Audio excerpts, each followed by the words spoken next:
चाहिए because of the politicization that have crept into them over a period of time.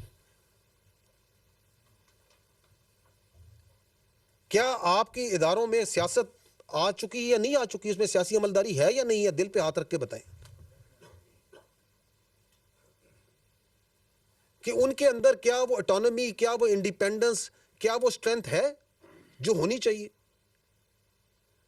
तो ये तो एक बड़ा मज़ा का खेज बयानिया है कि जी हम तो कोई फैसला ही नहीं करते, हम तो बेख्तियार हैं और ये सारे फैसले करते हैं। क्योंकि एक इदारा है जो अपने ऊपर, हम हमेशा कहते हैं कि हमें अपनी सियासत से, और हर किस्म की सियासत से, एक ए बी सी डी, हम कहते हैं हम किसी की सियासत हम पे ना लागू करें। हमारे लिए तमाम सियासी पार्टियां, तमाम सियासी लीडर, तमाम सियासी नज़रियात, तमाम एथनिसिटी, तमाम कौमें, तमाम मज़ाहिब, तमाम फ़िरके हमारे लिए बराबर हैं जब अगर वो पाकिस्तानी हैं। That's what we say. Don't impose your political love on us.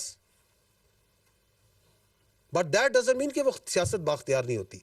वो जो उस वक्त की हुकूमत थी, वो जो उस वक्त लीडर था, जो कि अपनी पार्टी को एक एज ए बिल्कुल डिक्टेटर के तौर पे चलाता है। आप देखें कि पूरी पार्टी, वो कहते हैं ना जमहूरियत तो सबसे, सारी पार्टी तो एक बंदे के रिवॉल्व करती, उस वक्त भी पूरी हुकूमत तो एक बंदे पे रिवॉल्व करती थी।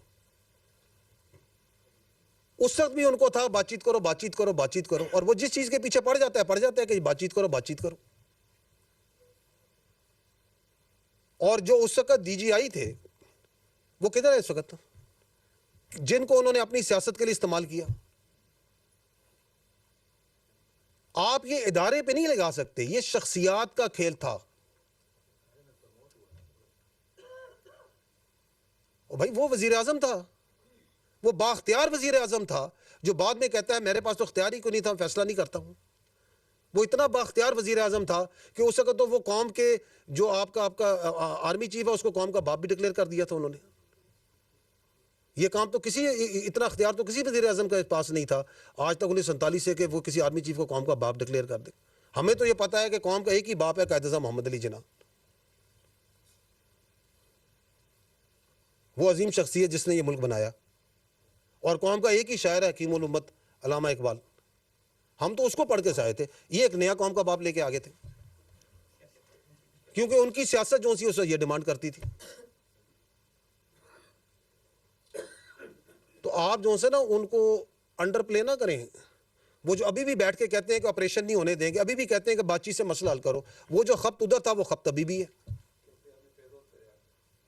तो उनसे कोई पूछे कि आपको क्या मोहब्बत है इन तालिबान से, इन दहशतगर्दों के साथ, आपको इनकी परवर्टेड आइडियोलॉजी के साथ आपको क्या मोहब्बत है?